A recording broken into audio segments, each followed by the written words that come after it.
subprefeitura da Cochinchina ganha uma importância desproporcional, porque a tentativa, digamos assim, de maximizar o efeito de alguma coisa que não é um Watergate.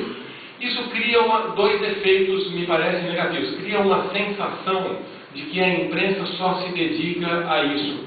E para o leitor, como todo dia ele lê o jornal, e todo dia ele vê, e essas denúncias, muitas delas não resultam em nada, ou por imprecisão da cobertura jornalística, ou também porque a justiça muitas vezes é lenta, etc., isso cria uma sensação mais ou menos de imunização do leitor. Então, o tamanho, digamos, a dimensão, não é não revelar as mazelas, mas a dimensão dada e o tratamento em termos de manchete e de formulação de títulos, de titulação, tem que ser muito comedido, para que no dia que de fato aparecer o caso Watergate, a manchete mostre para o leitor que aquele dia é o dia do Watergate. Outra questão que eu acho muito importante é que digamos assim, essa tentativa de fazer a definitiva reportagem que vai derrubar o governo, tira muito espaço daquilo que na verdade é o que está embaixo do nariz do leitor todo dia, dos problemas da vida cotidiana dele. Se vocês imaginarem ou calcularem, provavelmente em todos os jornais de vocação nacional, pelo menos, em muitos dos jornais locais, o noticiário local tem um tamanho menor, um número de páginas, um espaço menor do que o noticiário local. O local tem menor do que o nacional e o de economia nacional. E isso é uma distorção. Uma distorção que vai contra toda a ideia de que o leitor está, digamos assim, preocupado com o seu cotidiano. E outra coisa importante é que questões de administração pública são muito complicadas e parecem, digamos, boring, parecem chatas para os jornalistas cada vez mais. Então, certas questões de administração pública não são ensinadas nas escolas de jornalismo, no cotidiano dos jornais, e com isso são muito mal cobertas.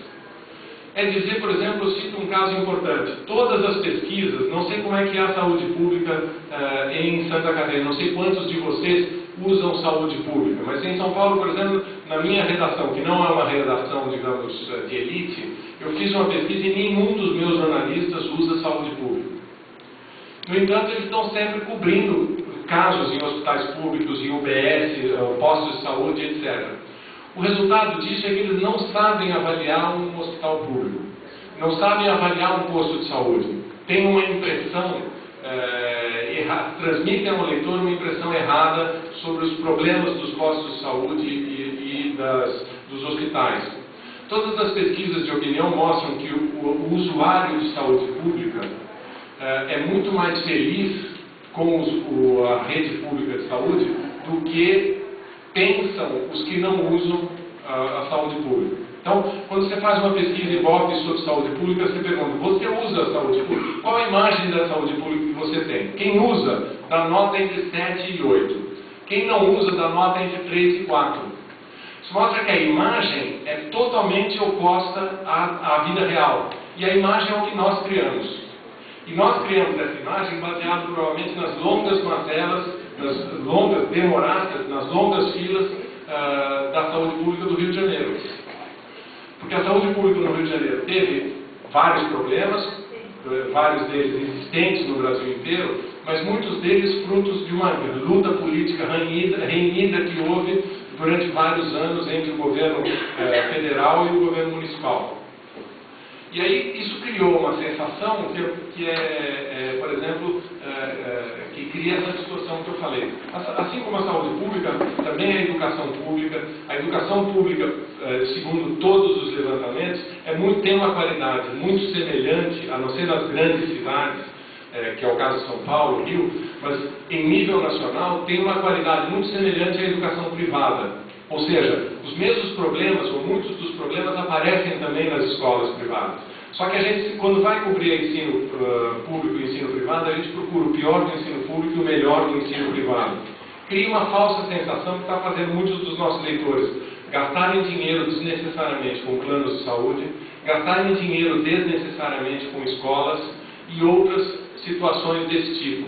Isso é grave, quer dizer, somos nós atacando erradamente o bolso do nosso leitor.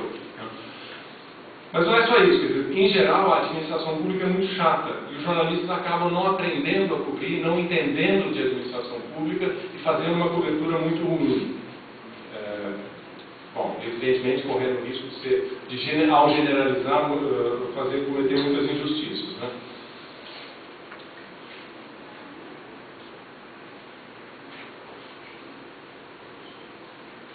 Uma das coisas, eu listei aqui uns erros de imprensa muito recorrentes que eu queria citar.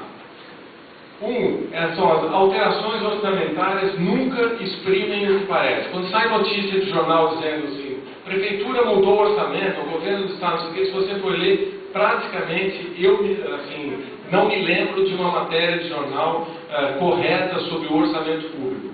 Que é uma coisa difícil de ler, é uma contabilidade peculiar, tem leis próprias, etc. e tal. Mas é a nossa obrigação, vamos falar disso, temos que falar direito, né? O atendimento em saúde em geral é melhor do que a classe alta pensa, e a gente segue dizendo que é pior. A educação pública é apenas tão ruim quanto a privada, mas a gente segue dizendo que ela é muito ruim. E as pesquisas de opinião normalmente não exprimem o que a gente acha que elas exprimem. Por exemplo, pesquisas de opinião que a gente segue publicando dizendo Serra tem 37% e a Dilma 37%, quando os políticos leem essas pesquisas, eles buscam os gráficos que não aparecem nos jornais. São muito mais úteis para eles outros levantamentos do que aqueles que dão as manchetes do jornal. E, no entanto, a gente segue, em alguma medida, traindo o interesse dos nossos leitores, seguindo uma prática de cobrir apenas por esses gráficos digamos, de votação de memória, que são esses que resultam em 37%, ou 35% para um, 37% para outro. Sem uma coisa que poderia ser muito benéfica, que é usar os sociólogos para fazer análises como as que eles fazem para os políticos, que são muito mais úteis e permitem aos caras, digamos, direcionarem as suas campanhas para um lado ou para outro. Por fim, eu queria citar uma coisa que eu acho que explica aquilo que um rapaz perguntou aqui sobre por que a Folha segue falando mal do governo Lula e o governo Lula está tão popular. Tem uma máxima que eu não lembro se é do Thomas Jefferson, presidente americano, ou de quem é, mas que é uma máxima tão citada pelo diretor da Folha, Otávio Frias Filho, que eu acho que para mim já soa como se fosse dele, que é um jornal cresce na oposição. A Folha estudou muito o caso da esquerda francesa. A França, como vocês sabem, tem jornais todos eles partidários. Libération, jornal de esquerda mais radical, Le Monde é um jornal de esquerda socialista, o Figaro, jornal de direita e assim sucessivamente. E o que aconteceu foi que, durante todos os anos, desde a Segunda Guerra Mundial, os jornais de esquerda atacavam os governos que eram sempre de direita. Quando o Mitterrand ganhou a eleição, ainda no começo dos anos 80, quando ele ganhou a eleição, o Le Monde, que era um jornal de esquerda, e era o maior jornal, ou disputava o título de maior jornal da França, diminuiu seu criticismo. Quer dizer, se sentiu participando da presidência da República, digamos assim, e deixou de ser crítico. E ao deixar de ser crítico, perdeu circulação. O Libération, que também é de esquerda, mas que não se sentia, digamos, responsável pelo governo Mitterrand, seguiu com um jornalismo bastante crítico. E cresceu muito de circulação naqueles anos. Então, ao estudar esse caso, a Folha ficou convencida de que o jornal cresce na oposição. Então, apesar da imagem de tucana, se você olhar o noticiário da Folha durante o governo Fernando Henrique, provavelmente vai notar que ela era tão crítica quanto é agora em relação ao governo Lula. E isso é digamos, uma questão que, para o bem ou para o mal, tem que ser reconhecido sobre o jornal. Que ele foi muito crítico em relação ao governo Fernando Henrique, e com isso, de alguma forma, ele pode dizer que é coerente, digamos assim. Seja lá qual for o governo, ele está sempre fazendo um jornalismo crítico. Talvez isso seja um ensinamento. Quer dizer, Isso talvez explique a queda de circulação do jornal